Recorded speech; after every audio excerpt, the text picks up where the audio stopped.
Welcome to the Predictive PlayBook. I'm your host, John Ryan. We're Monday, May the 10th, 2021.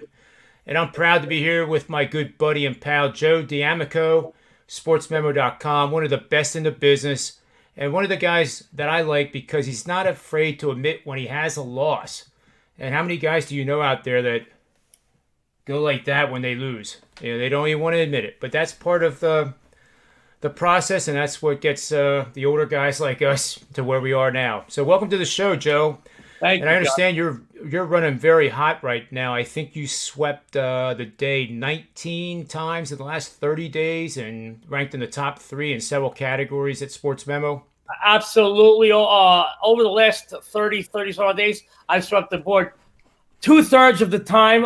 Right now at Sports Memo, I'm so honored to be on Sports Memo. Here with you. You've been one of my favorite guys for a while. I just love Appreciate getting that. to work with people. But it's like when it's kind of like the All-Star game where certain guys admire other guys and they don't get to play with them but once a year, and it's a treat for me. But yes, over at Sports Memo, number one the last 7 days, 13-4 plus $3,540. The last 30 days ranked third, 43-28, up a whopping 54-45. I swept the board yesterday, 3-0 in premium plays. I got two big NBA winners on the board tonight. I got a big baseball play. Baseball, I've won 6 straight premium releases. Guys, I'm very excited about the board tonight. We're going to start off the week the way we ended last week, and that's getting you paid. That's awesome. Absolutely fantastic. And I recommend everybody take advantage of this. This is not hype. This is professional expertise right in front of your face, and you can get it over at sportsmemo.com. Not just today, but you can get it for a week, 30 days, 60 days, whatever you want to do, you can work it out. So I think you have a Major League Baseball play for us tonight, and before we went on the show, you were kind enough to tell me that it was the Red Sox down at good old Camden Yards, which was the first stadium that was of the modern era. I think that was built in 1993, which is getting pretty old. But Well, John, if you don't mind, if 1993 is getting pretty old, then I am historic. well, for stadiums, it's getting pretty old, I guess, in the modern day. But we still have Fenway. Yes. Nope. It's But a great park, and I have some friends, will remain nameless, that have played and were very successful as Boston Red Sox. And I've always said, I'm a Yankee fan. I was born and bred Lower East Side of Manhattan in a place called Little Italy. I believe yeah, Yankee pinstripe blue, and I'm always going to be a Yankee fan. I've been living in Vegas over 31 years. Came here, by the way, on a side note, when I was 20 years old on vacation. My father got me and my friends a 5-room suite at the Old Aladdin. I bought a house during my stay. All I saw was sunshine, 24-hour gambling, most beautiful woman in the world. And I said, sayonara, New York. I came out here. But, I'm very, very excited. This is a great time, John, not just to be in Vegas, but sports and sports betting. Right now, we're about to go into the NBA postseason, the NHL postseason. We've got, 30 plus games behind us in the baseball season. So we've gotten a good feel for a couple of rotations, new players on new teams, getting a good feel. I'll be honest, last baseball season was tough for quite a few people in our business. Pitchers went up late, lines, and then you gotta, if you like a game, it's $1.20, $1.30. Next thing you know, it's $1.65 because the pitcher changed. You've got to make alterations. You got to really adapt quickly. And a lot of guys in the business, it was tough to get a grasp. We got a good grasp of baseball. Very exciting, it's just a great time of year right now for sports and sports bettors. I'm very excited about this. I am too. And I hate to tell you this, but I kind of like the Red Sox as a personal favorite of mine. But we're more of a sports family. We don't really get crazy on just one team. But with that said, the Red Sox are probably the surprise team in the American League so far this season. And they have the best record in baseball right now. They're looking to go for the road sweep of a 4-game series against the division foe Baltimore Orioles. How do you see this game playing out? Well, as you just mentioned, John, Boston has the best overall record in baseball. They've won 4 in a row. They own an astounding. To me, this is more important than the overall record, a 12-4 road mark. We see teams, and Boston historically, not a very successful road team the last few years, like the Cubs. The Cubs, once they leave Wrigley, not very successful. And even if you get to the postseason, you've got to play half of those games in those series on the road. And I got to tell you, there's 2 things I check as a Yankee fan. If the Yankees win the next day and if the Red Sox lose. And we love to hate the Red Sox, but it's my second favorite place to watch a game. Just want to tell you, for me to be behind the Red Sox, it means it's a strong play. This is behind the top lineup in the majors, guys. They're averaging over 5.34 runs per game. They have a team batting average of 267. And John, in this specific matchup, they account for a full run and a half more than the dismal, and I mean dismal, Baltimore offense. Now, let's talk pitchers real quick. Granted, they don't have their best pitcher on the mound here in Perez, but he's usually good to go about 5 strong innings. And this season so far, he's put in some solid performances. All sincerity, he's far better than his counterpart, Lopez. This stat really stuck out to me. Went back and double-checked it. Perez has allowed just 1 home run this season on 28.2 innings pitched. Lopez, John, he's gotten tagged for 7 round trippers in just 26.1 innings pitched this season. The Red Sox have had a lot of success against the Orioles, even over the years. 42-18 the last 60 meetings with the Orioles. I'm going to take Boston here. If you do too, you will take your bookmaker's money. Take the Red Sox. Last time, $1.33, 34, 35, 36. Around that area, guys. They're going to win this game. They're going to win it well. And add on to Lopez's woes against Boston. He's pitched 1 start against them. Now, granted, that's not a big sample size, but his ERA in that game was 15.75 and his WHIP was 2.25. And sometimes when you get lit up like that, it's in your head when you go back the second time. Especially, against this lineup where you mentioned at the top of the segment, the Red Sox really are the surprise team in the AL. And honestly, with 30-plus games in the books, some of the teams that we thought would be in first place, I mean, the NL West, nobody would have thought that San Francisco would have made a showing. But really, 3 or 4 games are separating 2 or 3 teams in almost every division.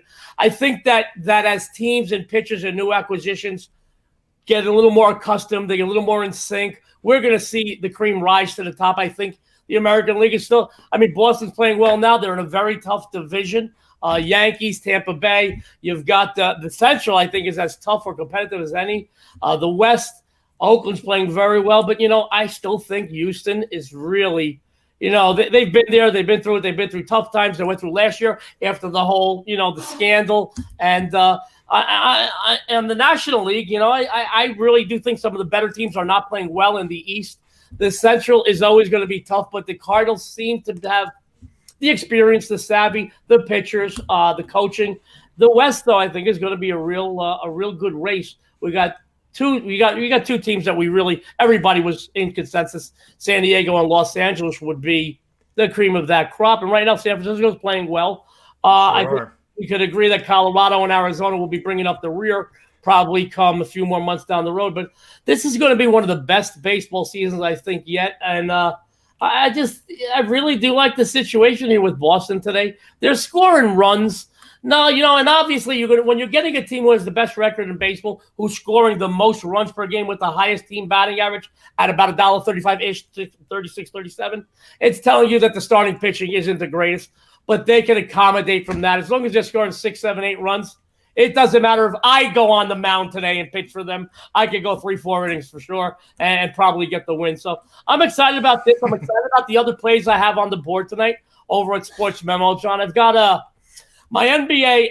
I am documented overall this season on quite a few documentation sites that number 1 in the world in NBA winning percentage. Tonight I've got I've got 2 great games.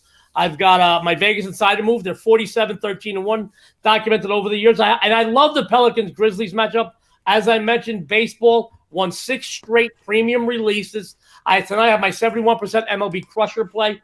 Everything right now at Sports Memo. And don't want to let the cat out of the bag. I don't know if I'm going to get in trouble, but perhaps coming up, yours truly might be featured on a special where you can get some of my plays at a nice discount. Very excited about that. I'm just excited about sports, the Sports Memo team. I'm excited about some of the guys I get to work with. I'm excited about really, coming out here and going shot for shot with some of the great handicappers that I like and admire. And I'm excited about doing the show with you. You're the best looking guy in the business, John. Oh, man. Your camera must be fogged up or something, But, it's all great, man. I just love having you on every time because I just get pumped up with your enthusiasm and your expertise, too. It's all great. The one thing I was going to ask you, we didn't talk about this, so I don't mean to put you on the spot, but we were talking about the American League West. Mm-hmm. Now, there's a team out there in the National League West called the Los Angeles Dodgers, and they've lost 5 series in a row now after, a 12-2 start, and everybody was projecting a 110-win season. Do you have any feel for what's wrong with the team, and are they going to be able to turn it around anytime soon? Well, I think they're under a lot of pressure. They got a couple of new faces there. They've got quite a bit of ego and quite a big celebrity, so to speak, on the team. They've got to start to mesh. They've got to get along. And John, honestly, traditionally they are slow starters and then pick it up after the first maybe month and a half. They started strong. Everybody started to, forget it. It's done. The West is done. The National League's done. Forget about it. Everybody in the American League just call in the Fall Classic. But this is a team that we know is going to be vying for the National League pennant and a good chance in the World Series. They just have a couple of new faces, lots of pressure on the team. We mentioned earlier in the segment that every division has 2 or 3 teams within a few games of each other right now. And after 30-plus games played in the books, normally we see one team and a couple of teams kind of separate themselves. But, it really is, a lot of these teams, last year was a strange year. They got new rules this year.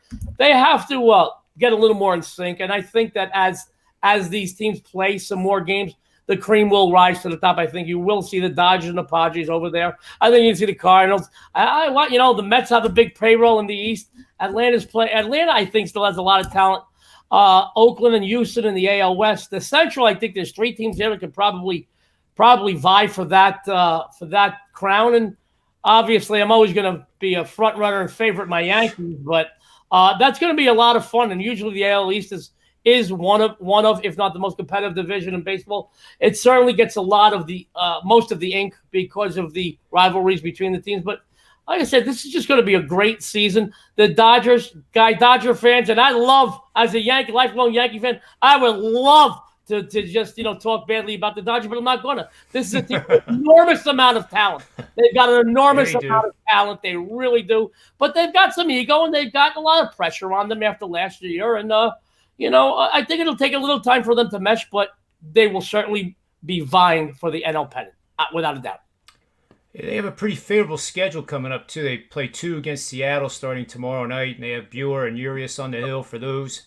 I can see them winning both of those. Then they have Miami, which is not the Miami was the Miami of the last couple of seasons. They have a pitching rotation that's much, much better than people realize. And I've been kind of on that Miami bandwagon for actually a couple years with some of those pitchers like Alcantara and Lopez, for example. So that's not going to be easy. But then they have Arizona. With all due respect, if they don't beat them, then sure. Maybe, Henley Jensen, who's Tony Finn's favorite reliever, favorite closer by far. And I know Rob Vino will back me up with that statement. But, Roberts, I think, has not managed the team very well in his own, accountability, too. And a lot of those losses, I think, could have been possibly avoided. But who knows? I think you're right. They're going to be at the they're going to be in the playoffs. It'd be unimaginable to think that they won't be. I would advise Dodger fans that have season tickets to start scalping them out now. I would say hold on to those tickets. They'll be buying at the end. Now, I do want to say hi to Rob. I missed you, Rob. I missed your handsome face. I do have to tell you, though, I have to run because the games I have on the board at Sports Memo, I actually love tonight. I am streaking in basketball and baseball, and I have got to go to the Strip right now. Actually, it's going to ruin my day because I got to put pants on. But I have to go to the Strip. I have to go get my bets in. I have to eat, literally eat and run. I don't want to be rude. No, John, you're fine, man. Rob, I can't believe I get to share a screen with you again. I want you to know right now, I don't know if the three guys on the screen right now are the three best-looking guys in the history of the sports betting business, or we look like three defendants in a RICO trial case. But I am proud to be with both of you, and I'm so honored to be here on Sports Memo, and hopefully I have another winner just like last week with the Sixers. Rob, good luck today. John, I love you. Thank you for having me and everybody out You there. got it, man. Good luck. Have a winning day. We'll see you soon. Take care, Joe. See you, Joe. Yeah, he has a lot of energy. You just can't help but get excited every time he comes on the show. It's you know what to expect. You know it's gonna be charged. Yeah, he's doing well too. I was looking at the sports memo. Somebody posted the graphic of the last 3 days, the last 7 days. Yeah. The new chart that's been devised for us here, and I see his name up there, so he's running pretty hot at this point in time. So good for him. Yeah, really, really good. I mean, he's a guy that you could go get his, the single game packages, whatever he has up there, and you never know when they're going to win or lose. We never know when we personally are going to win or lose. But if you give it an honest test drive, you're gonna be pleased. He's been around the block a long time. So it's when he says his record, it's there's no fudging of numbers at SportsMemo or WagerTalk.com. That's for sure. But my weekend was mixed. I had a really good Saturday, 5-2, and then Sunday was slightly to the losing side. So the weekend was okay. How was yours? Yesterday was really good. It's the same as always, John. I get repetitive here. I said this on an earlier show. The NBA has been fantastic. The NBA yesterday, again, 3-0. I had a chance to be 5-0, but I pushed a couple of games. I pushed the New Orleans Charlotte total. And we like to look back and see why and how things happen. But in the case of New Orleans Charlotte, I think it's a legitimate gripe because they went 23 of 40 combined from the free throw line. 23 makes, 17 misses. Any one of those 17 misses puts that game over. But you take your push, and then the other one was Lakers-Portland.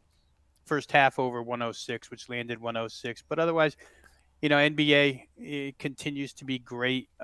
You talk about you never know when you purchase somebody for one day, whether they're going to win or lose. So the thing to do is to purchase long-term. And long-term NBA, as you know, and you've said for me a few times on this show, it's 3 years now that I've been with this company and the number one NBA handicapper there. We're ahead again as we speak right now, looking to do this back-to-back for 2 seasons in a row with the NBA. But the baseball is the problem, John. The baseball, I mean, as much as I could sit here, and I don't like to do it because I'm not the kind of guy. I wish I had Joe D'Amico's ability to pat myself on the back. But I in baseball, I have to say that it's been very much 50-50 at best. And 50-50 in baseball can be good, right? I mean, if you have enough plus prices on your side, 47-53 can be good. But even the plus prices haven't exactly gone my way so far to start the season. I just, it's one of those things where I feel almost like Jacob deGrom. Seems like every game I get involved in, I get a great pitching performance and no offense. And, those things do change. But right now it's been a struggle. So I've kind of, it tampered down what I've done in Major League Baseball until I get a few right. And then we can go back at it again.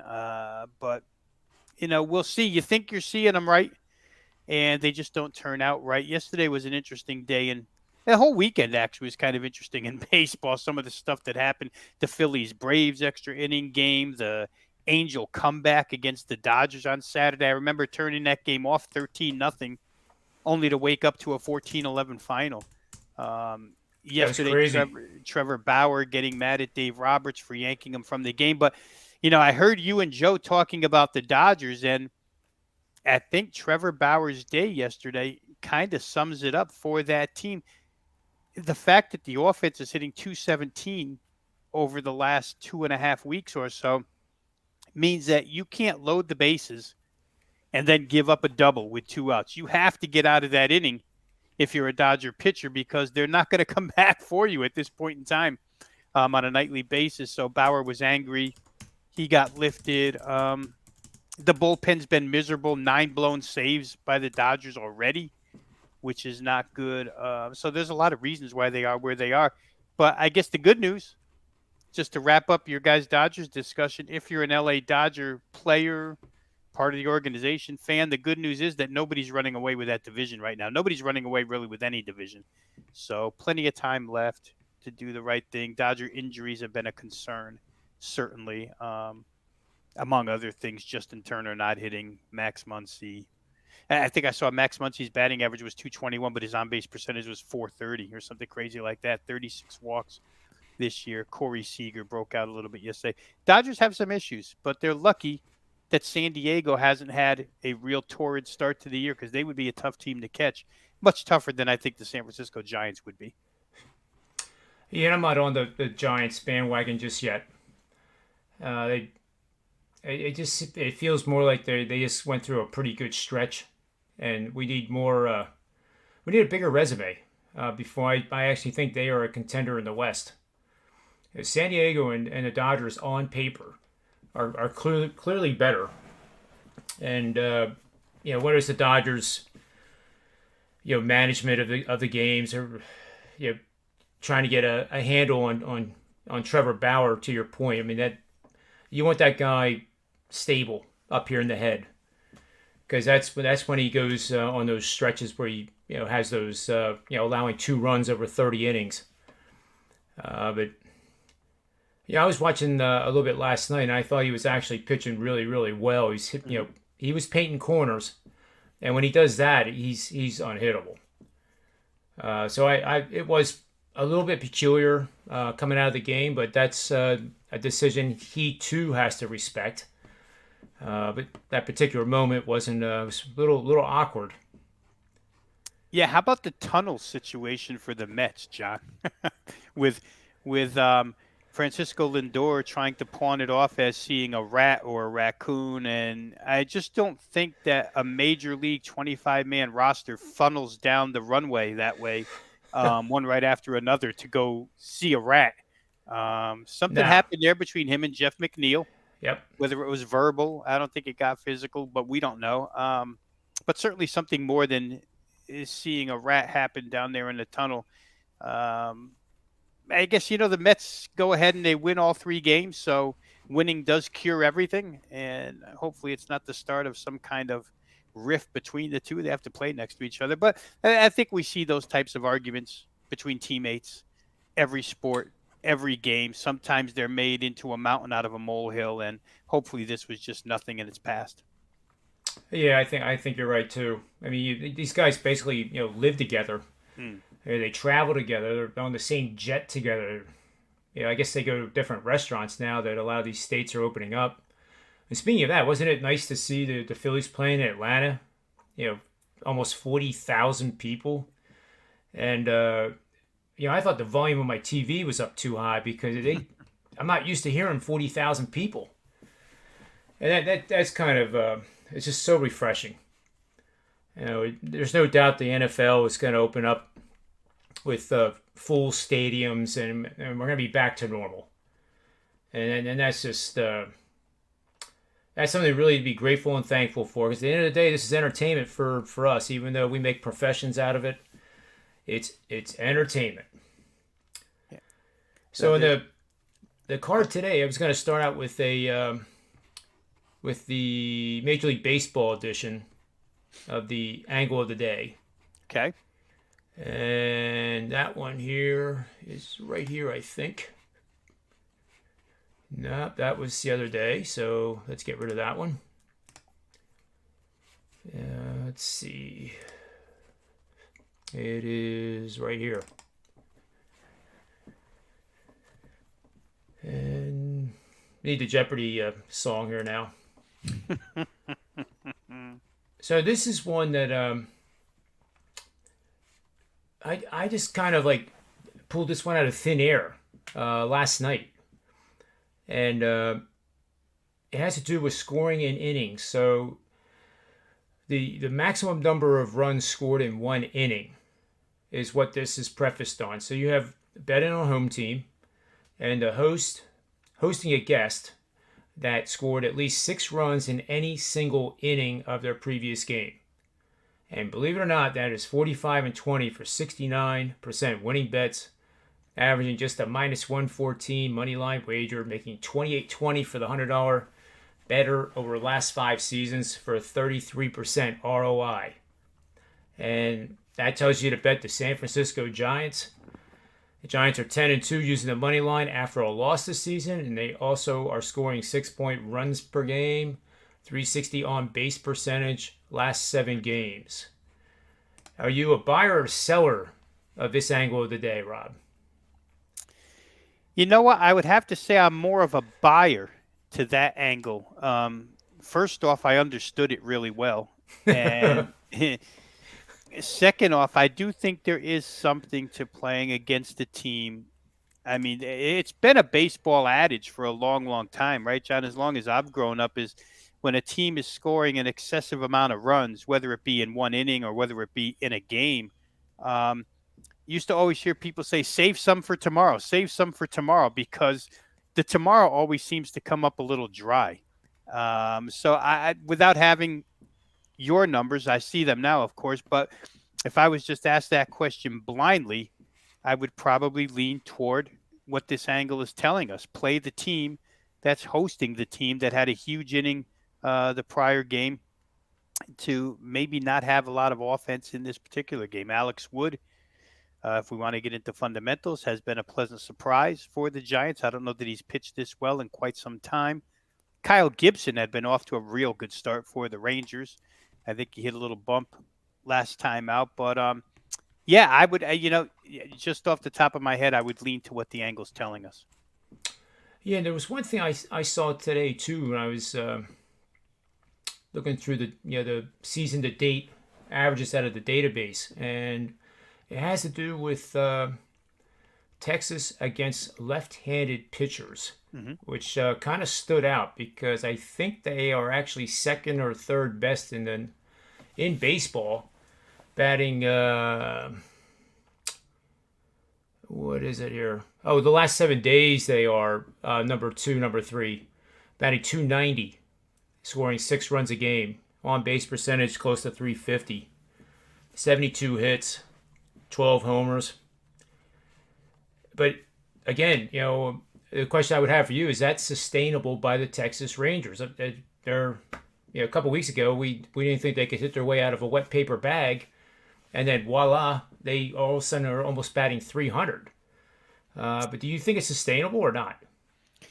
Well, I think that if we take that number, John, and combine it with what their overall number against lefties is this season, we would say no, because overall for a season against left-handers, they're 20th in the major leagues in OPS, which means that, if you take the most recent statistics that you just pointed out, it means they've climbed quite a ways up the ladder from the bottom to get to 20, right? If you have that type of outburst. So I would think that, they were not real good to begin with. They've been real hot for a short stretch, which we see in baseball all the time, whether it be pitching or hitting.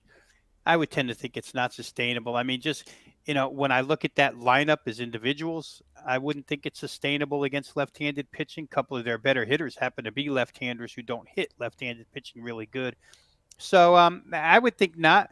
We'll see if Alex Wood can handle them tonight, or if the hot streak continues. That's the thing about baseball too, and I think that's it's the one sport where people will dive in and just play streaks until they end, because baseball 162 game schedule seems to have a whole bunch of those, 10 game stretches where things don't go according to what they've shown for the entire season. So you can get into a streak, you can pick up some cash, and you wait till it ends, and then you get out. Trying to predict when the Texas Rangers hot streak will end against lefties is a little bit harder than just joining in and playing it. So we'll see what Alex Wood does against them tonight, but I don't think they're going to be that great of a team as far as hitting left-handed pitching is concerned. To me, they just don't have the personnel to keep that going. Yeah, and I'm going to throw this out here too. This is another betting angle. But instead of supporting San Francisco, it supports Texas. So I'm not trying to Okay. confuse people on what the pick is, because I still think San Francisco is a pick.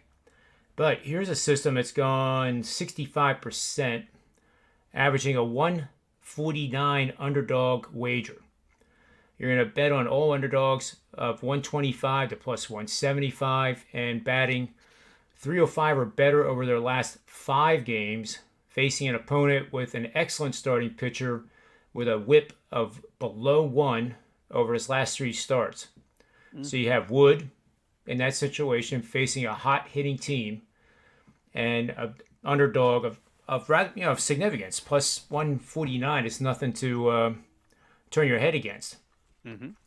So this is where the handicapping process becomes difficult for guys like myself and you and people who rely on technical trends as part of their handicapping process. So you look at this system and it's very strong. You look at the one I just posted and it's very strong.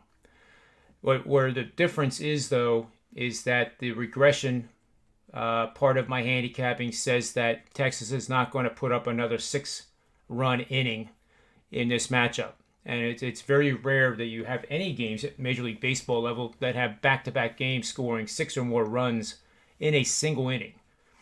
And I like Wood and the way he's pitching right now because that is sustainable. So that's just a little example I thought I'd throw out there of what appears to be confusion on who to bet on. Actually, it's not that much confusion at all, really. I mean, that's just a solid trend, but it doesn't support the fundamental matchup of what we're looking at between Texas and the Giants, especially the Giants being at home. Yeah, no, and actually the second one that you pointed out, John, kind of lends itself to the idea of just playing on a streak, right? Because the second trend is saying play the team that's hot hitting right now. And that certainly is the Texas Rangers. So that, like you say, that's the dilemma you run into as handicappers. You have to weigh one against the other. And it's really what you're showing there is the proper way to handicap a game. Just don't take the first thing that you find and run to the window. Continue to search for something to counter what you found. And if you can, then, you weigh it against one another. If you come up with the final conclusion that there's no play here to be found, that's fine. If you think one outweighs the other, which in this instance, I think you feel that the San Francisco trend outweighs the second trend that you found, then you play that way. But at least you have all angles covered. You've done a full handicap, and that's the way. I mean, so many people just do halfway or partial handicaps and run to the window without looking for any support for the team that they're immediately betting against. You have to go and look for it. You really do if you want to get them right more often than not. Yeah, that's for sure. You got to dig and keep digging. So baseball, it's easy too, John. I'll say this. I don't know about yourself, but I find that in baseball, I can dig too much. And I know there comes a point every single year where I tell myself, just keep it simple, because baseball is loaded with statistical stuff to support both ways in a game. At least I find over the years, and I've done it a lot of years, to the point where you get so deep down the rabbit hole that, it winds up taking you forever to handicap one game. So there's times when it can be made simple. There's times when the digging is necessary. But I think my point is just don't take the first thing you find and think that that's the correct side without looking for something to counter what you found. You're bound to always find something. And baseball especially can be time-consuming in that way because there's so much. I mean, modern-day baseball statistical stuff with the advent of sabermetrics and everything else, it can just get so deep that, it winds up confusing you more than anything else in some instances. That's why I when I run the database, I have all kinds of filters that eliminate some of that initially in the mornings. But the one thing I was going to point out about that second betting angle is that we talk about the p-value, which Mr. Finn wants me to call it the JR value because the p-value doesn't sound very good. But let's go with the JR value. I'll try to be a little egotistical. But the p-value on that betting system is actually poor. So those combination of parameters is more of backfitting the three together to Okay. produce the winning percentage, as Right. opposed to the one that I presented, which is the team scores 6 or more runs in a single inning, and they're not going to do that again the next game. And that's it. Those work. That one has a very, very good JR value. Whereas this one, the second one that supports Texas, has run its course, and it's probably due to go into a chop suey type of trade. With when the times that it comes up, it's it's gone through some interesting times. Like the last 3 seasons, it's 21-10, very good. But if I go all the way back to 1995, there's pockets in there where it actually lost money for 2 seasons in a row. So over the course of time, it rolls pretty good. But having back-to-back losing seasons for any type of betting system, that is a red flag right there. That you may not have a system that's actually legit. When I say legit, if it's backfill, like Steve Merrill on the NBA show and this show has said that when you have a system that Tony Finn likes to say that the team went to McDonald's. Right. And instead of being there 30 minutes, they were there 40 minutes, and it's a Saturday, and the sun's out. That's meaningless. So that second system is much, much weaker, despite its performance, than the one that we presented. So that's all I'll say. Yeah, I mean, you could almost backfit, to make anything into Yep. its trend, right? I mean, the idea which you're explaining here is that the trend itself is pure and shows you a legitimate way to go without having to stuff 7 things into it to make it fit what you want it to say. Right.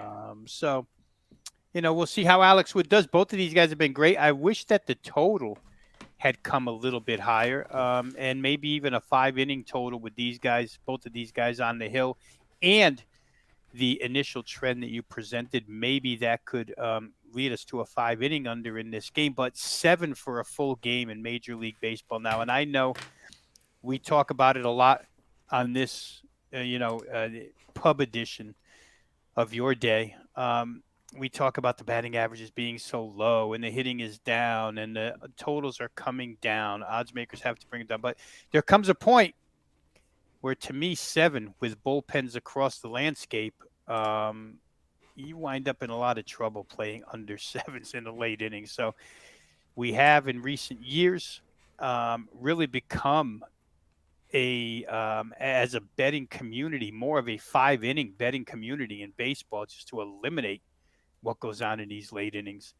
And maybe this is this could be a game where that works out with Wood and Gibson, because I said Gibson hit a bump in the road his last start.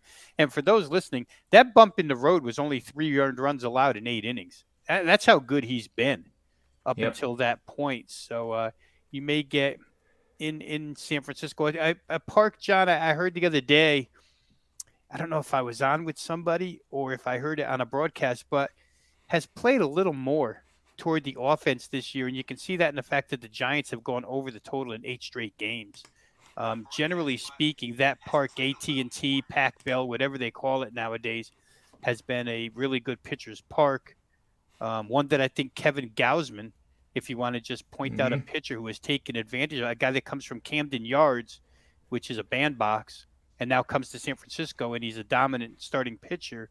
But yeah, a little bit more offense has been produced here this season early on. So we'll see. I mean, the summertime in San Francisco, I didn't believe it until I actually felt it.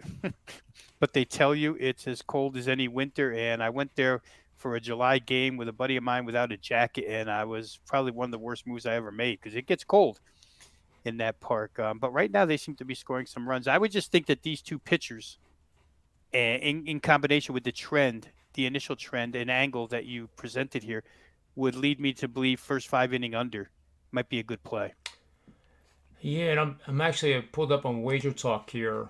It looks like 3.5, but you're getting plus money.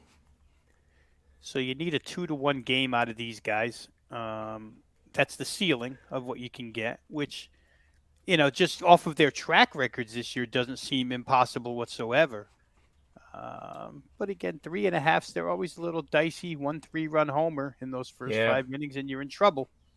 And that's the same thing I was saying about 7. 7, you can just, you can get yourself into trouble. There comes a line in the sand where you have to say, I don't know if I can get to under with those numbers, because one mistake rips up my ticket.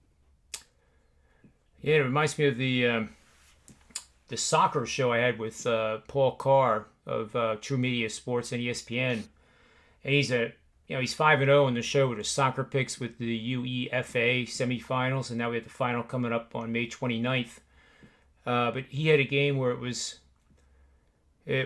under 2.5 goals, and it was 2-0 real quick, but it held on, and sometimes that happens, and then there's a spurt, and then that's it. It kind of reminds me of this play here, betting the under with 3.5. That, yeah, you can have things get out of hand real quick, especially with Gibson on the hill and the hot Texas bats. But as we've seen in baseball, Rob, you know yourself, a lot of times when you have these what appears to be an easy over with Gibson struggling and Texas red hot bats and Alex Wood at just such a high level of pitching that he's probably due to give up that 3-run homer, that the opposite will occur. Right. And I guess that's one of the fun parts. You have to sometimes think contrarian. You do. And they're fun when they work for you. I know, just to cross over sports real quick, I mean, I had an instance happen to me Saturday afternoon in the FCS playoffs where I had South Dakota State and Delaware over 17.5 points first half, over 38 for the game. Well, 17.5 was a breeze. I cashed that ticket by the end of the first quarter, just about. And at halftime, in a game totaled at 38, the score was 27-3. So you got 30 of your 38 points in the first half. You're looking for a 7-3 game in the second half. And lo and behold, it was one of those that just didn't get there. You get 2 lousy field goals. And that's, what you're saying there. Those things do happen. Even though you feel it was as correct a side as you could have played, they don't always get there. And that one just didn't. Delaware did nothing to help out. And then you combine that with the second half that Sam Houston State provided. I mean, I've got James Madison on Saturday laying 1 point ahead 24-3 at the half. And it looks like, they score on 3 straight drives to end the half, and it looks like this is becoming a mismatch. Next thing you know, punt returns, fumbled kickoffs, and you're behind by the time the third quarter ends. So they're never over till they're over, even though you think you've done the right thing handicapping them. That's just, it's on paper, and it's why we say, again, people that are purchasers that come into this thinking that people win 80% of the time, forget that. We're giving you 2 examples here where probably the right handicap was made, the right side was selected, and the ticket got shredded. When you're hitting 55, 56, you're making a lot of money. That's far more realistic for those who are new coming into this particular realm as sports betting becomes bigger across the country. Yeah, I've shared some of those longer-term trends with new clients, and a lot of times I do get over the last 500 college basketball picks, you've only hit 56%. Yeah. Okay, well, here's how it works. Here's and then you have to like a better word. You have to handhold for a little bit and say this is what you were told before, and this is really the reality. Yeah, and I think one great thing, John, that Wager Talk puts up in black and white is profit percentage, the return on investment. Yep. That explains it to people real quick. It may sound like it's very little, 56.5%, but all of a sudden when you see that after 3 years, return on investment, if you've played every single one of my NBA plays, has resulted in plus 251% return on investment. Well, that speaks much different than the 56 7.5% winners does, So No doubt. you have to explain it in money terms. And I'm glad Wager Talk does that, because every place I've been in the past hasn't necessarily done it that way, but it makes it real easy for the guys and women purchasing to immediately understand, well, they've made an awful lot of money over the course of time in this particular sport, or overall, whatever it may be. Well, I guess we'll transition to this little question here. All right. It's not really a little question because this is a huge matchup. Golden State over a tired Jazz team. A lot at stake on this one for sure. And I believe Golden State plays back-to-back nights too. They play again tomorrow night against that Phoenix team, I believe. Let's double check that before we go on here. Let's see. Yep, Utah. Here we go. Yes, you're correct Yep. on that, John. Yeah, it's good. Good. My memory's as sharp as it is. But Utah has been more like the Utah that we saw earlier in the season. Now all of a sudden, and they kind of were like hit or miss there for a while, and now they've won 5 in a row. 6 of the last 7. They've covered 3 of the last 4. They shot 53% in the last game. They did have 17 turnovers, though, in that last game, and only forced Houston into 8, which is mind-boggling in itself. But, yeah, I got to lean a little bit towards Golden State, but I'll let you go first with this breakdown and see what you think, and we'll take it from there. Well, I think on the NBA tip-off show today, we actually, because it was a 6-game schedule, we actually broke down all 6 games. Of those 6 that are on the card tonight, I think you can make the most back and forth arguments and significant arguments for both sides in this game, which makes it the hardest one to really come up with a winner unless you see an extreme value in the number, whether it be side or total. I'll say this. Our viewer there, Bill McDonald, mentions a tired Jazz team. That would be in reference to playing 3 games in 4 days, but they've had a night off, and they're coming off a 5-game homestand, right? This is going to be the first game on the road. They played the last 5 at home. But I kind of countered that on this show today, John, by saying this because the other guys on this show were real quick to point out no Mike Conley, no Donovan Mitchell for the Utah side, but they're a deeper team than Golden State is personnel-wise, much deeper. And for Golden State, it's been a lot of games now without 4 key guys. Let's face it, no Kelly Oubre Jr., no Eric Paschall, no James Wiseman. Spacing on the 4th missing piece of the puzzle here tonight for Golden State. I'm going to get it right now. Damian Lee. Yep. So you got 4 guys that are inside the top 9 rotation that haven't played for a while, which has made it Steph Curry's team. And Steph Curry's been fantastic over the last 2.5 weeks. But I'll say this, Golden State has played lousy opposition. 7 of the last 8 teams they've played are not playoff teams. Unless you think New Orleans is going to come from behind and get into the playoffs, they do only sit a game and a half out with 4 left to play. But unless you think New Orleans is coming back to make the playoffs, then it's 7 of their last 8 opponents, including the most recent back-to-back with Oklahoma City, who has no interest in winning basketball games at this point. So the schedule's been soft, really soft for Golden State. They've been able to get by shorthanded personnel-wise as they've been on the shoulders of Steph Curry, who obviously in any one-game scenario can carry his team to a win. But here they face Utah, a much different animal than what they've faced as of late. And I think what you said early, Utah's gotten back to being the team that we saw early on. It's just a team that's loaded with perimeter weapons. And even without Donovan Mitchell and Mike Conley, the perimeter weapons exist on this team. Jordan Clarkson, Joe Ingles, we can go right on down the line with these guys. So they have more players. Utah's got a lot to play for here, as does Golden State, right? We hear an awful lot lately about the Golden State-LA Laker play-in game, which if the season ended today would happen. But Golden State has a chance to continue winning and maybe get themselves in better position. But Utah, I think, with a win here tonight, John, clinches at least a tie for the number 1 seed, which when you play at the altitude that they do, home floor means an awful lot to the Utah Jazz. So first game of a road trip. I generally like to think that when a team is motivated, the first game of a road trip sets the tone for the entire road trip, especially when you've had a day of rest ahead of that. I'd expect Utah to play fully focused with energy. I'd expect Golden State to do the same. I just think that in the end, Utah has more players. And while Steph Curry, you're always taking when you bet against Steph Curry, every time he shoots the basketball, you hold your breath because you know it's not going to end good for you.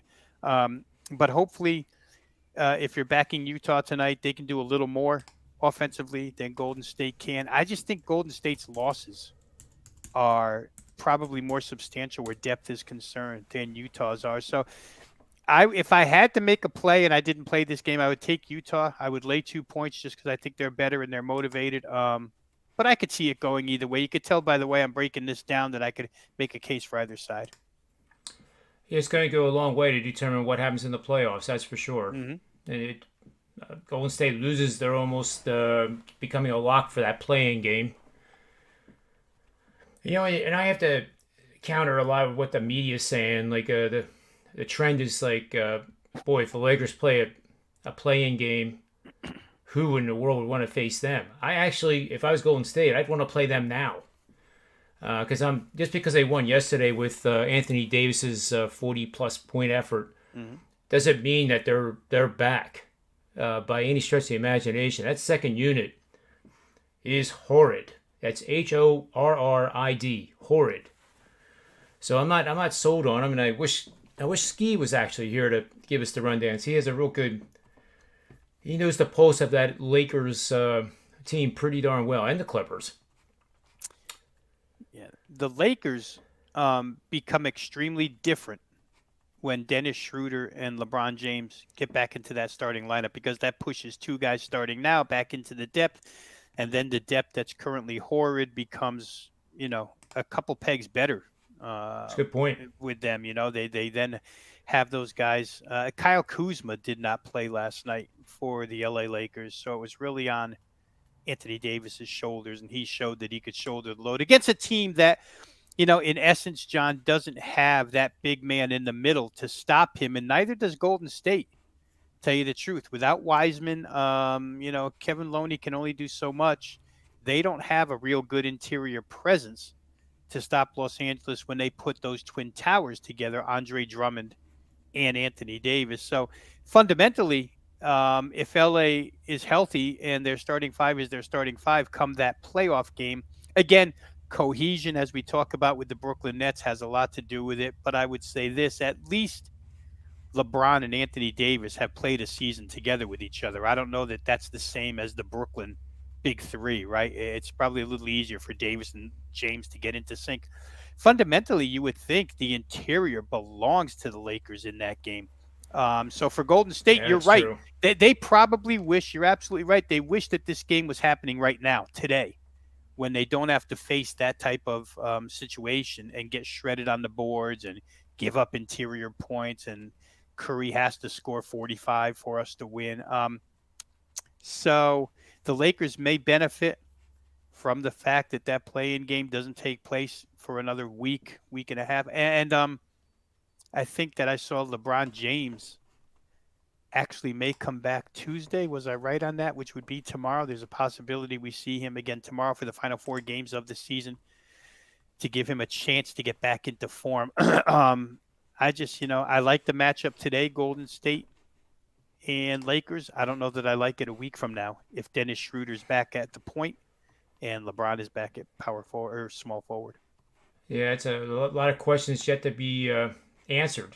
Just who the playoff teams are going to be, let alone who they're going to be playing. Right.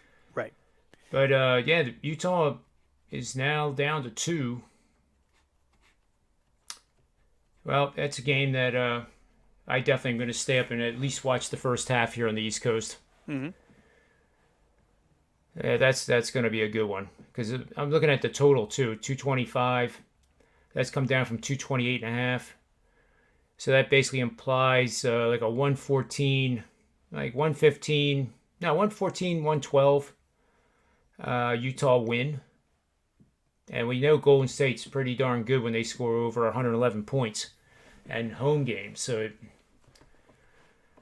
for me, it might be a game where I'll play the total with my in-game strategy, which I'd have to map out before I make any recommendation on the show. But it's tempting and appealing that it could start out pretty slow, and then Curry gets rolling. And speaking of Curry, this is a bet that I do like. And I have to give credit to Ski because he's got me looking at these player prop now. Steph Curry over 6.5 3-pointers plus 120. I like that quite a bit. That's probably a good bet any night. I'm trying to figure out why the under is minus 160. I mean, Utah does defend the perimeter pretty well, but we're talking about Steph Curry. And to really quick add to your point, you're talking about defending it without two of their best guards, right? I mean, Mitchell and Mitchell's Conley. out. Yep. Conley would generally be that guy, known for his defensive ability a little bit, and you're playing with guys that are true. They can double as guards, but I don't think Joe Ingles is capable of stopping Steph Curry. So, from that perspective, matchup-wise, you're better off with the two Utah guys on the bench and playing Curry over the 6.5. He just been so hot lately; it's crazy. Cool. I'm actually checking a message here from Mr. Finn. I'm trying to interpret this. I guess this is how some guys feel when they read a slide about my betting angle of the day. Well, while you interpret it, let me just say this about the playoff position with Golden State, just to let folks out there know. Finishing 7 or 8 means you get 2 chances to get into the playoffs. Finishing 9 or 10 means you're win or go home right off the bat. For Golden State, they sit heading into this game tonight a half a game ahead of Memphis. Let's just say, for instance, John, Golden State loses and Memphis wins. Now Memphis is in that 8 spot, and Golden State falls to the 9-10. So that's what you're playing for here. You're playing for that extra safety net of, if I'm in the 7-8 game, I can afford to lose one, and still, if I win the second one, I'm in the playoffs. That 9-10 game, if you lose the first one, there's no second chance. So it benefits you to be in the 7-8 game, no matter who the opponent is, whether it be the Lakers or not. You just want to be in that 7-8 game because it gives you an extra opportunity. So that's what Golden State's playing for tonight. That's what Memphis is playing against New Orleans for tonight. And I think a Memphis win might eliminate New Orleans from the playoffs. They're a game and a half behind because San Antonio could still lose, so it wouldn't be full elimination, but it would be a step closer for Stan Van Gundy's bunch. Yeah, he was fired up when they played the Sixers the last week. Boy, I'll tell you, he doesn't lack any passion, that's for sure. No, I know exactly what you were talking about too. Yep. He was a little demonstrative on the sidelines. And how about that? I don't know, intentional, unintentional backhand that Luka Doncic gave to Colin Sexton right in the male privates last night. Gee whiz, that was pretty much uncalled for. Yeah, that didn't all look accidental. You always hope those kind of things aren't, just like we hear, in the Kentucky Derby winner, and we have that controversy going on now, so... I just don't know which side to fall on there, John, because I don't know. But when you watch Bob Baffert state his case of that particular substance has never been inside that horse, and he calls that horse contaminated by somebody outside his stable, outside his, racing team, and he sounds pretty convincing saying that, but the facts are the facts, and that was found there. And I think they said more than twice the allotted dose, even though it's a small dose. So how did it get there? Was it there? I guess the horse is going through a second test. And from what I heard, they had to actually postpone the drawing of post positions today in order to sort all this mess out. And then they'll draw the post positions for the race tomorrow. But it would be a shame, in my case as a fan, with nothing at stake, in the game, just as a fan. The story of that horse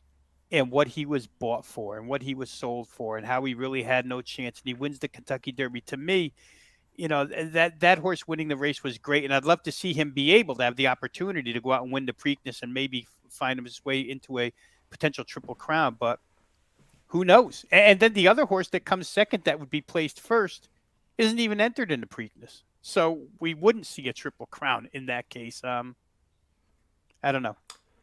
I hope the horse is cleared, but I don't know. That would kill the ratings for the Preakness a little bit if there was no Triple Crown opportunity. You would hope that it doesn't, but I know I'll be watching it. And I'm going to have Marco D'Angelo, co-founder of Wager Talk, on this week to talk about the Preakness.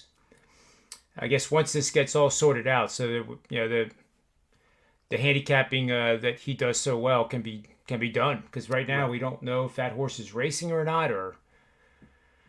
But I've studied a lot of body movement, like as it pertains to poker, and it pertains to a lot of things. Like lawyers will use it in trials when they have a witness on the stand, and they get a reaction that's maybe not quite possibly telling the full truth. But I have to say, for Baffert, in his defense, he didn't just say that this is not possible. I have no idea how this happened. He went out an extra mile and said that horse has never had that drug in his body.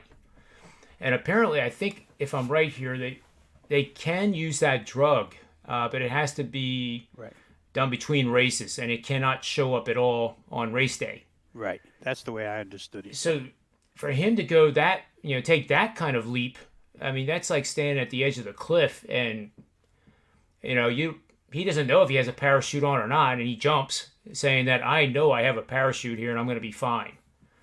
So if it comes out the opposite, that's going to taint his legacy for forever. Because it is the 5th time he's been nailed with a test in the last relatively recent time period.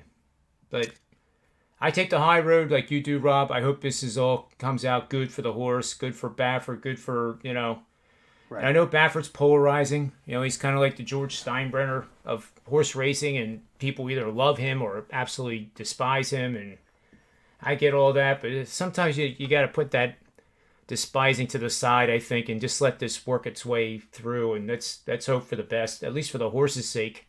Yeah, that's the thing. I agree with that. It's interesting, John, because he actually went down a list that, his horse Justified was accused of this and nothing came of it. And he had a list of like 2 or 3 horses because he has been the center of controversy. I mean, the last 3 years or 4 years, especially, his name is involved in all of this stuff. But he did go down a short list of his horses that have been accused of, or he has been accused of having an illegal substance in that didn't come out to be true. So you just wonder, I don't know what the sour grapes are in the racing business against Bob Baffert, if there are any. I think it's jealousy. Yeah, right, because the guy wins too much. Yeah. I mean, it kind of reminds me of the Lance Armstrong situation with the foreigners who like to own the Tour de France, and they didn't like the fact that an American was winning it. But in the end, Lance Armstrong certainly was doing what he was accused of doing. So, yeah, I don't know which way this one's going to fall. But as you said, I hope, because of the story of the horse and the anticipation of a potential Triple Crown. I love horse racing. I don't handicap it. It's too darn hard, and I admire the guys who do.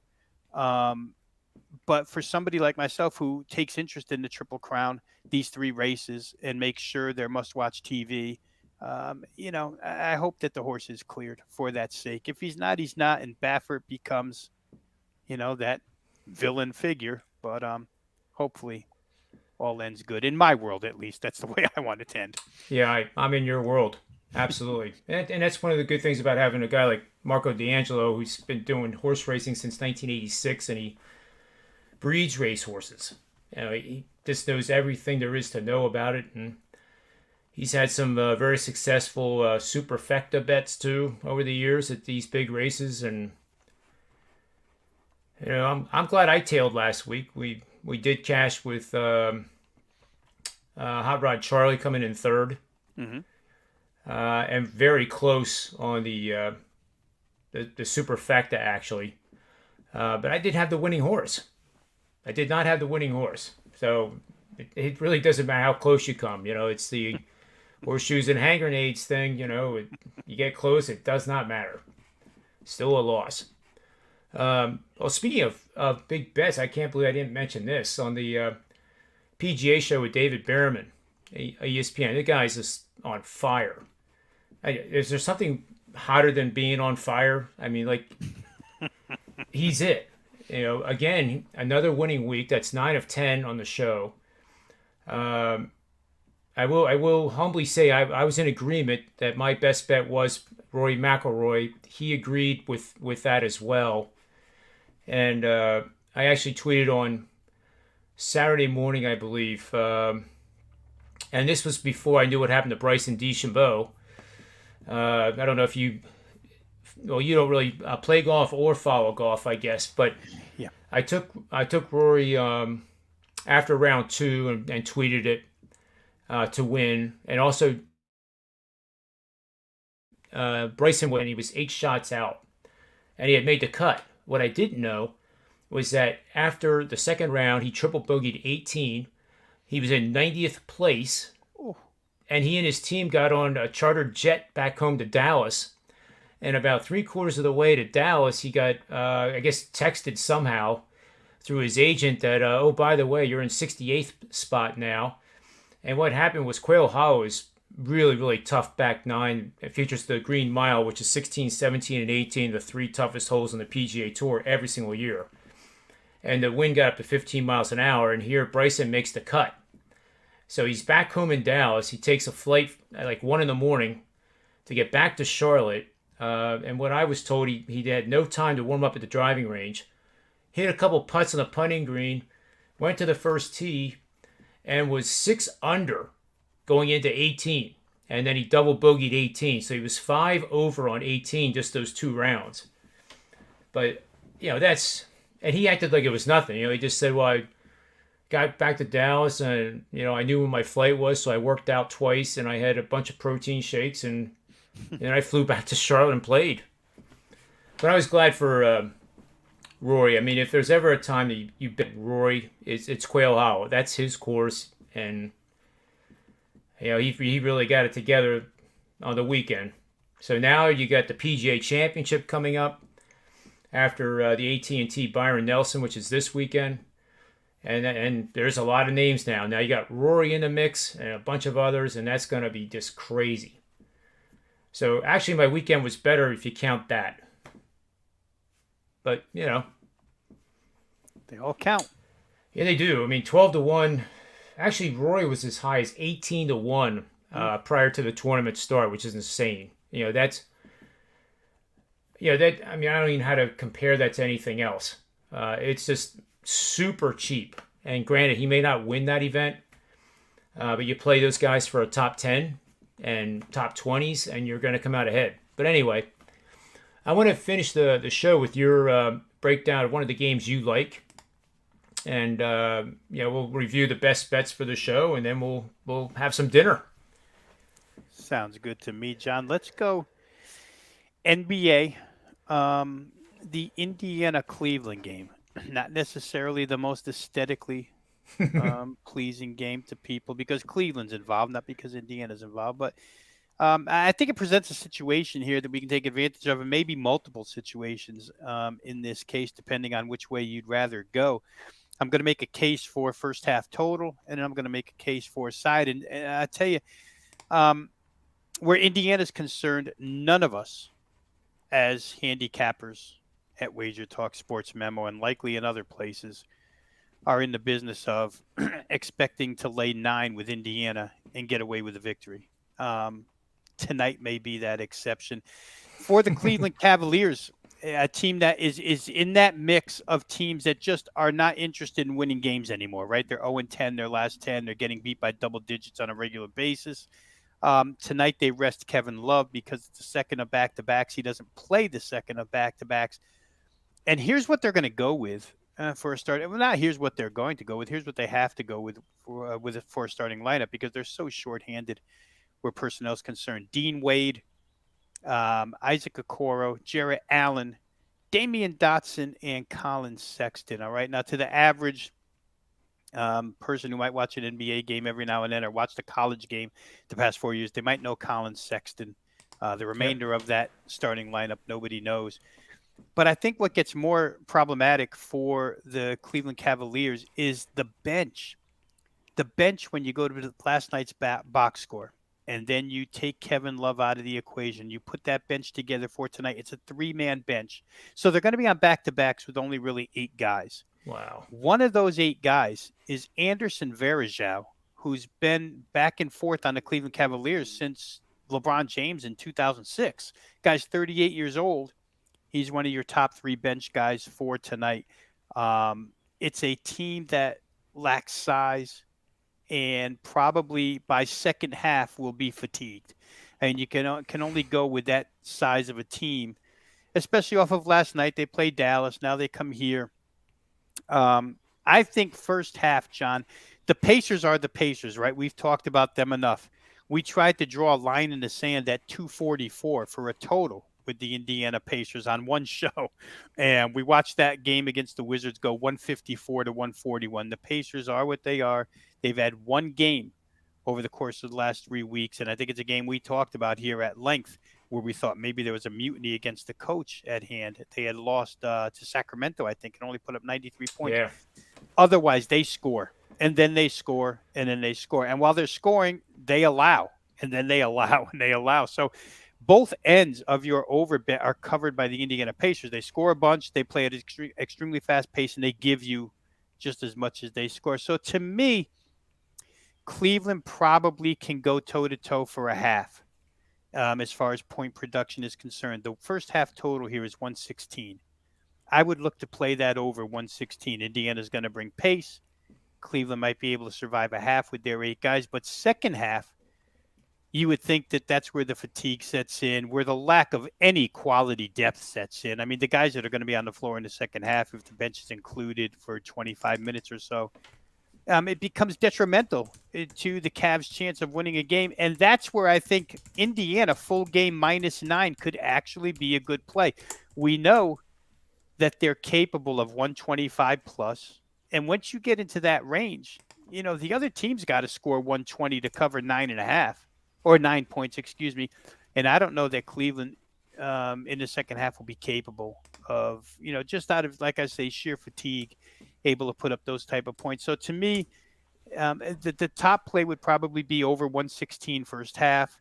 I'd probably follow that with Indiana -9 for the game because I think the second half could result in a blowout.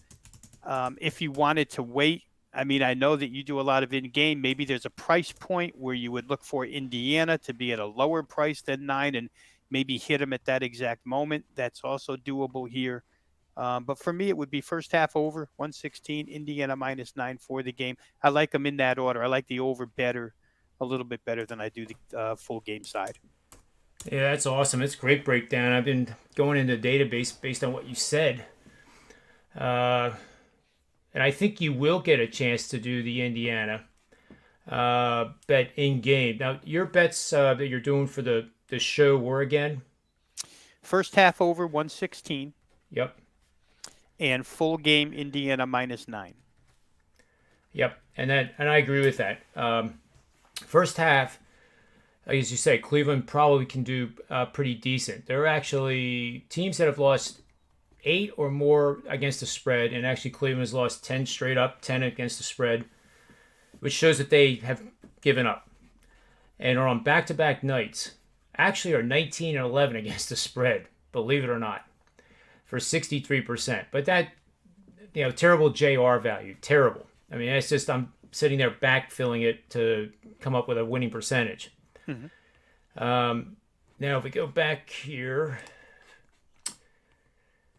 I wanted to read off these because this'll blow everybody's mind when I read off these, unless you're follow the numbers like I do. Teams: Cleveland is 5-29 against the spread when playing 6 or more games in 10 days this season. They're 5-25 when playing 8 or more in a 2-week span. They're 4-15 against the number after 3 straight games, allowing a shooting percentage of 48% or higher on the season. 1-12 after 4 straight games, allowing 48% shooting or worse.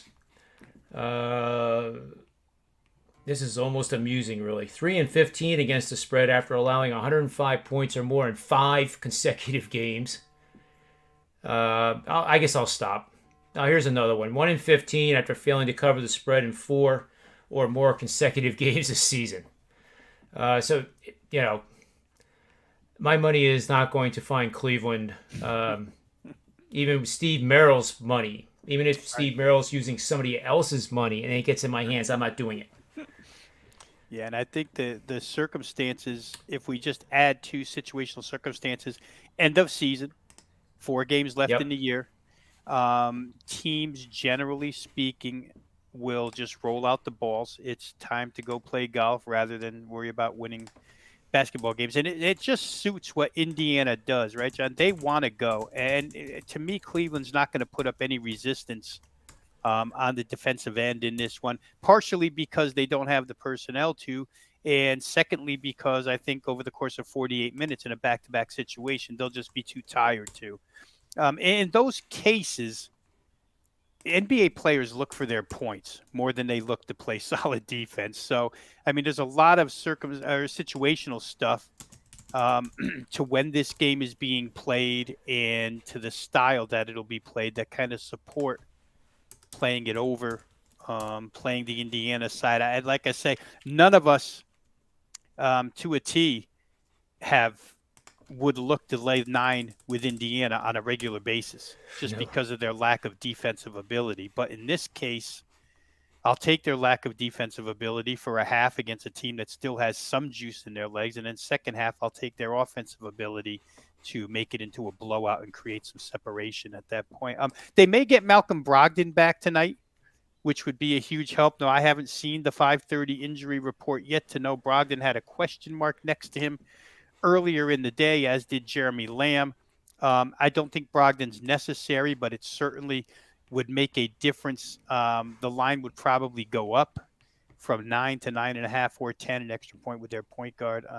But I think without him, -9 is just fine. They've showed they played Washington to 133-132 the other night in overtime. And they've done a pretty good bounce back for themselves the last 2 games. Remember, the night we talked, they were playing the Atlanta Hawks, and the Hawks were -6.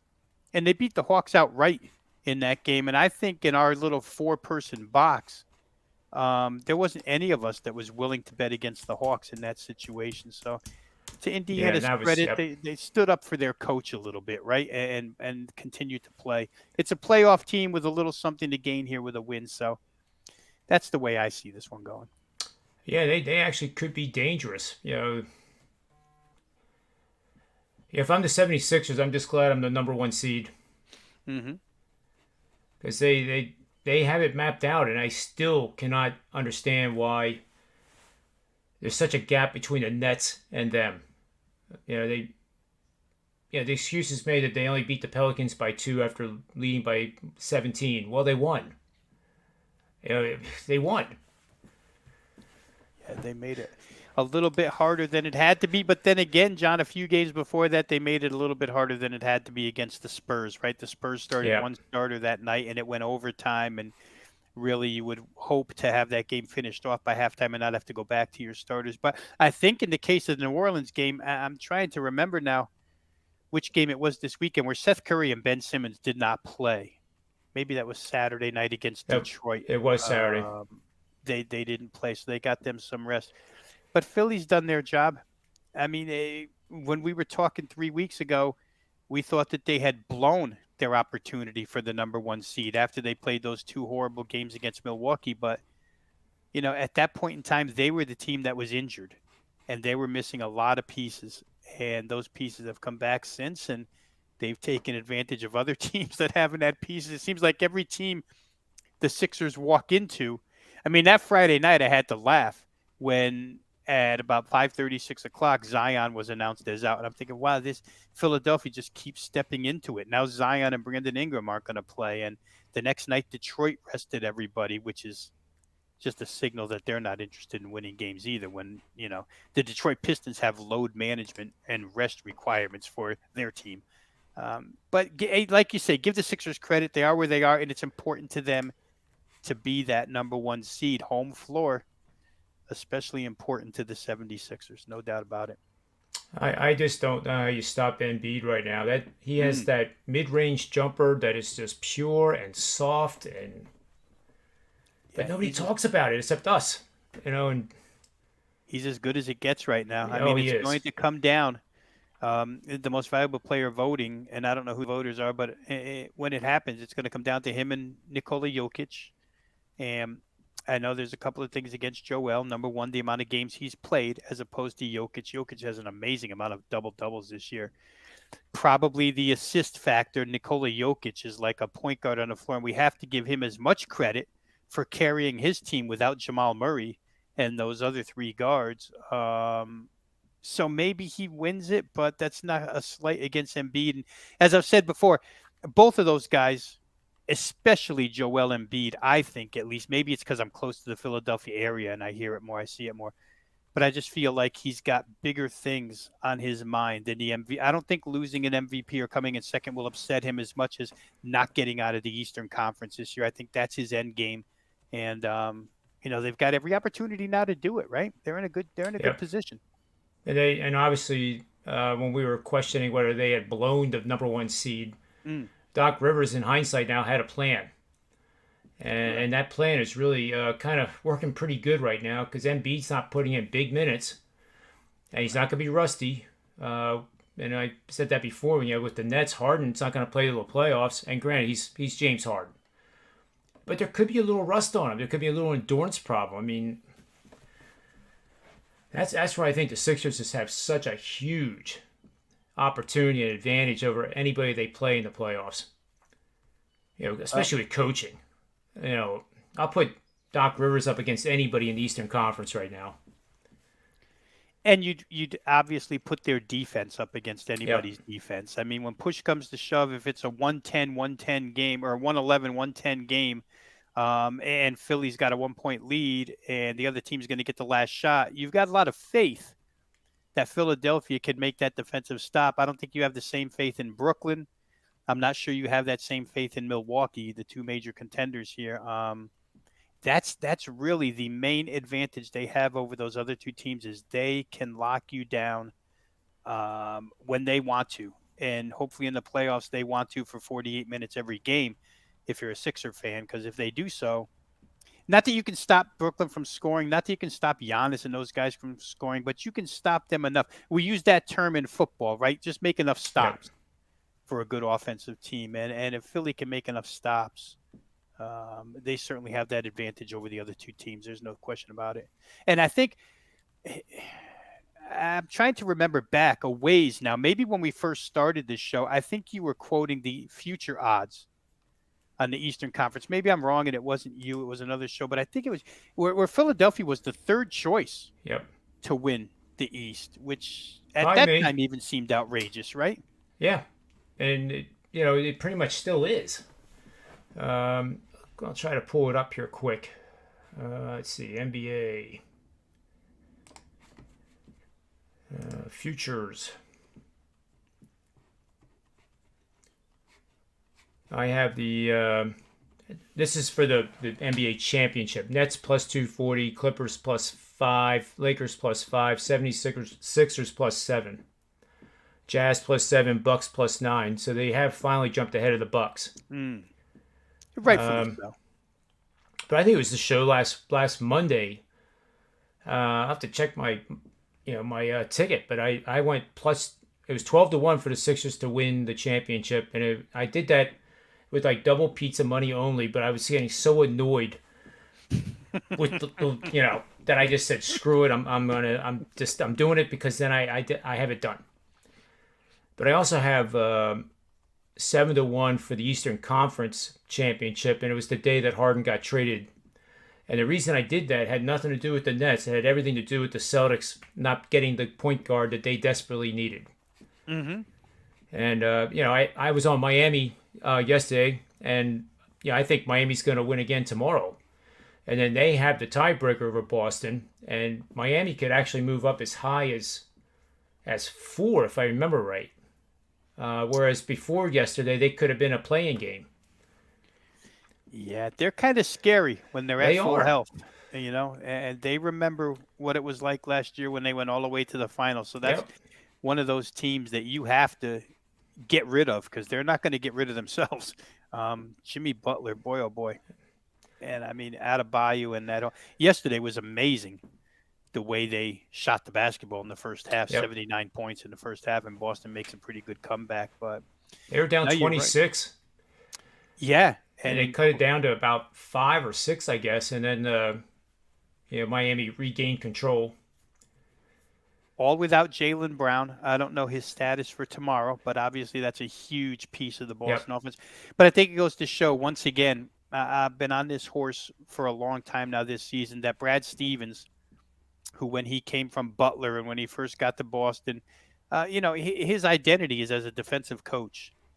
And there came a point this year where he just realized he doesn't have the group that can play defense, and they're going to have to outscore people, which made overs a pretty good look with this team. Of course, it goes way over yesterday, and especially when they have all their pieces in the lineup, they're a really good over team. Can't defend the middle, worth a darn. Bam Adebayo showed it yesterday, big game. Miami penetrated, got fouled, but they can score. And perhaps we'll see Boston playing some overs if they get through the play-in tournament and get into the playoffs themselves. It'll be interesting for sure because it's not going to be an easy ride for them. Just not No. an easy ride for them at all. And again, that points to the Sixers. Sixers first round playoffs could be 5 games or less. I wouldn't rule out a 4-game sweep. But if that happens, then they have to then become the favorite. But they won't. Because nobody listens to me. I think out of those teams, the 7 through 10s, I think what be the most problematic, and not to say they'd win the series, but I think point spread wise is if they wound up playing Washington. I'd be a little bit afraid of Westbrook and Beal and those guys the way they're going right now. Obviously, Philadelphia, a huge defensive advantage. But like they used to say in the 70s in heavyweight boxing, there was a guy named Ernie Shavers, the Acorn, who always had a puncher's chance, right? And when you have that kind of offense, Beal and Westbrook, you always have a puncher's chance. I don't think you can win 4 out of 7, but they can make it scary. And as point spreads go, that side, the Washington side, plus points, because I could see that developing into quite a few close games with the way they can score in bunches. So it'd be interesting. Probably the most interesting 1-8 series they could have. I'm with you. I think they would crush Boston. I don't think Charlotte has much of a chance. They just can't. They have nobody to defend Embiid. That would be and Indiana 40 plus. Yeah, and Indiana's going to be the same thing. They're just going to mow through Indiana. So Washington would be the best matchup wise for a fan's perspective. From a Sixers perspective, you want any of the other three. Any of the other three is pretty much a wipeout. So I agree 100%. Well, before we sign off here, Rob, tell everybody where they can find you and any specials. And by the way, he's going for really only one other time in the history of Wager Talk has a guy gone back-to-back seasons in any sport, and Rob's about to do that in the NBA. So I think he probably knows what he's doing in the NBA. It's been good. I'll put it that way. Tonight is actually at wagertalk.com, $9 Monday.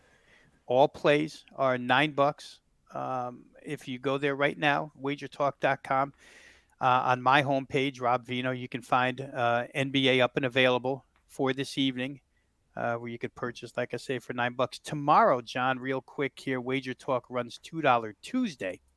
Where they just highlight one handicapper from Wager Talk, one handicapper from Sports Memo, which you're a part of. And that particular person's top play is available for $2. tomorrow that'll be me on the Wager Talk side. So Well, that's awesome. couple of days to get in, pretty cheap here, $9 and $2 Monday, Tuesday. Go over to wagertalk.com, and like I say, go to my homepage, Rob Vino, and you can find the selections up and available there. Yeah, the $2 Tuesday to get your NBA pick would be like getting a case of the West Coast IPA for $2. That's my analogy. I get a lot to choose from on Tuesday too. It's an 11-game card, so we'll dig tonight. We'll find the best of the best, and we'll put it up for $2 Tuesday. Yeah, that's awesome. Yeah, I'll definitely be promoting that on my shows tomorrow, which will be the everyday Major League Baseball, NBA, NHL betting angle of the day, which is gaining popularity, which is good. You know, it's more beyond the Wager Talk NBA show that I absolutely love. Now, I know we're making it its own entity on the NBA Tip-Off show. It has its own space. It's got its own segment, and Joe reads it as only Joe Ranieri can read it. And Steve Merrill breaks it down for us. Steve simplifies it for us. And then we go over to today's show. Was pretty funny. There was a little back and forth between a lot of us. So, it's good stuff. No doubt. Good stuff. It promotes discussion. That's one thing it does. Mm-hmm. All right. Well, glad to have you on the show today, Rob. We'll be back tomorrow with Tony, Finn, and yourself, and hopefully Ski. And we're going to have a couple sports memo guys coming on, too. So every day is something new to look forward to, new information, new betting opportunities, new thoughts, processes. That's what makes this show worthy enough for you to put down on your calendar so you don't miss it. So, good luck real quick to your earlier guest, Joe D'Amico, and his exuberance. For those who missed Joe's exuberance for handicapping and for winning, by all means, catch him the next time he's on, because he is, like John said, there's an energy about him that is second to none. Absolutely second to none. That is for sure. And to recap our plays real quick, he was on the Boston Red Sox, and then the betting system of the day was San Francisco. I'd like Steph Curry over 6.5 3-pointers at plus 120 or 130, I guess it was. Mm-hmm. And then we had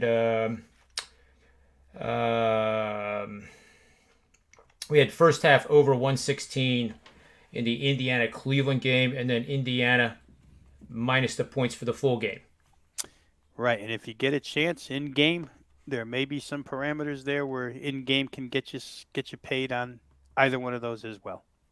And with that thought, I will give you this: that 10-point run. I mean, it's hard to believe that Cleveland would run off 10 straight tonight, but if you're watching the game and they do, no matter what the line is for Indiana in the first half only, not in the second half, just the first half, Cleveland runs off 10 unanswered points, bet Indiana on the live in-game. And I think that'll work out pretty darn well for you. So that'll be a wrap for this show, and we'll be back tomorrow at 4 o'clock, like I said. And for Rob Vino, myself, the Predictive PlayBook, sportsmemo.com, and Wager Talk, may all the wins be yours.